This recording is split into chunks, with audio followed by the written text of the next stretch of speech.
महाशिवरात्रि के दिन यदि आप स्वयं शिवलिंग का निर्माण कर उसका पूजन करें, उसका अर्चन करें, अभिषेक करें, तो आपके जीवन की समस्त बाधाएं समाप्त हो जाती हैं महाराज। समस्त बाधाएं समाप्त हो जाती हैं।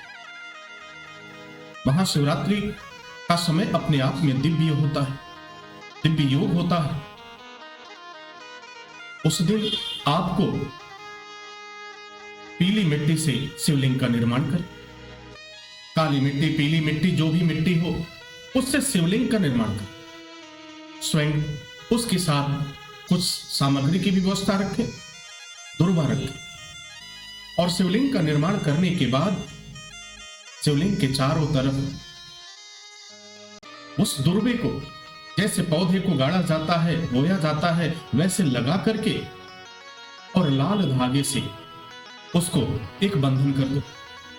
और बंधन करने के बाद से फिर उस शिवलिंग का पूजा करो, पूजन अर्चन करो। ओम नमः शिवाय का जाप करते हुए, मंत्र का जप करते हुए मन में यह संकल्प करो, जो भी परेशानी तुम्हारी समक्ष है, जो भी परेशानी से आप गुजर रहे हो, उसके समन के लिए वह चमत्कार होगा। वह परेशानी आपकी कैसे दूर होगी आप खुद भी नहीं समझ पाओगे। क्योंकि महाशिवरात्रि का जो समय होता है वो अपने आप में दिव्य होता है। और एक ऐसा दिव्य योग, अगर आपने महाशिवरात्रि के दिन शिवलिंग का निर्माण किया, उसका पूजन किया, अर्चन किया, दुर्वा से उसकी परिक्रमा कराई, तो यह अपने आप में 1000 अश्वमेध यज्ञ का फल प्रदान करता है। आपकी सुख समृद्धि बढ़ती है, धन का जो अभाव है वह समाप्त हो जाता है, बीमारियां जो बहुत दिनों से आपके घर में बैठी हुई हैं वह समाप्त हो जाती हैं।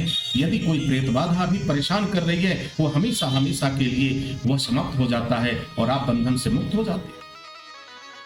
किसी भी तरह का किया कराया हो, किसी भी तरह की परिस्थिति हो, यानी जीवन में किसी भी तरह की मुसीबत आपकी आ गई हो, आपको समझ में नहीं आता कि हम क्या करें, तो उस दिन आपको महाशिवरात्रि के दिन शिवलिंग का निर्माण करना चाहिए। और निर्माण कर दुर्वा का बंधन देते हुए आप उसका पूजन अर्चन अवश्य करें। कहा गया है कि प्रत्यक्षम किम प्रमाणम। अब से एक नहीं अनेक लोगों ने इसका प्रयोग किया और भगवान शिव की कृपा मिली, भोलेनाथ की कृपा मिली, माता जगदम्बा की कृपा मिली। और वह व्यक्ति आज भी, जिसने भी ये किया, वह आनंद का विषय बना। उसके लिए उसके जीवन में खुशहाली हमेशा हमेशा के लिए निवास करने लगी और विपत्तियां दूर चली गई। तो साल में एक बार महाशिवरात्रि का समय आता, आपको भी एक समय निकालना चाहिए और महाशिवरात्रि के दिन यह कार्य करें। परंतु इस बात का अवश्य ध्यान रखें, इस कार्य को करने से पहले 1 से 2 दिन से पहले अपने आप को शुद्धि की तरफ अवश्य ले जाएं।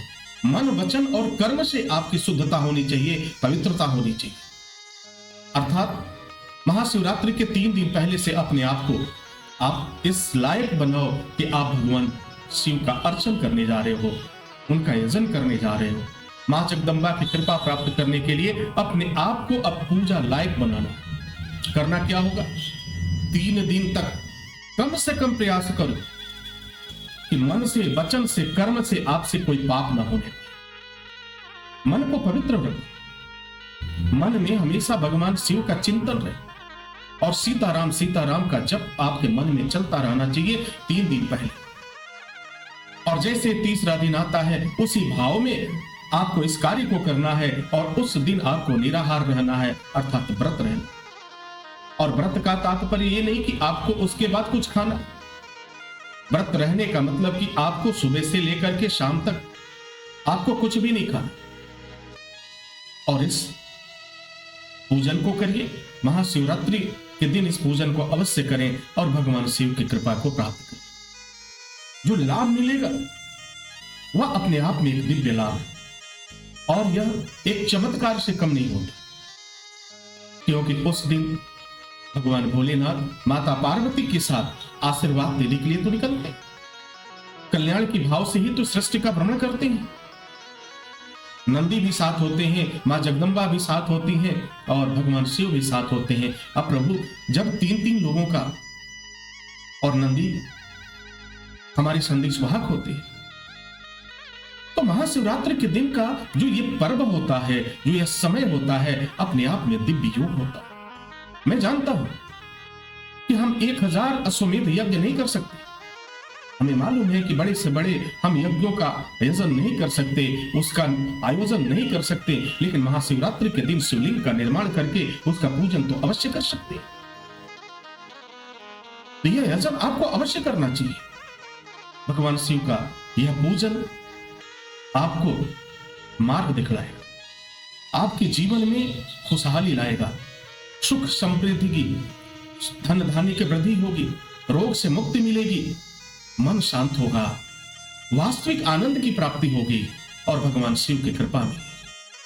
तो इस कार्य को आप अवश्य करें। यह अपने आप में दिव्य योग होता है और इस योग में यह कार्य करना हमारा अति उत्तम।